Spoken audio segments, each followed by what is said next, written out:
Kaixo, gu Alaia eta Nora gara, arte plastikozko eta ikusizkoen irakasleak, eta datorren urtea begira eskaintza berri batzuk izango ditugu, eta horien berri eman nahi dizuegu. 8-11 urte bitarte, sormen proiektuak izango ditugu, eta bertan esperimentatuko dugu arte plastikozko alor ezberdinak, 2D eta 3D formatuan.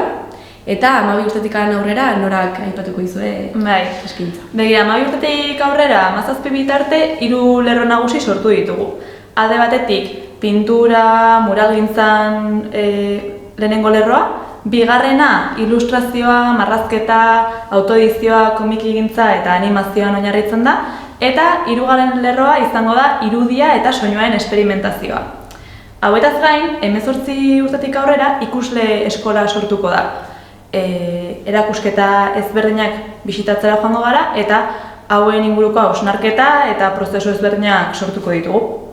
Hoxe, badakizue aukera piloa dituzue datorren urtea begira, beraz, animatu!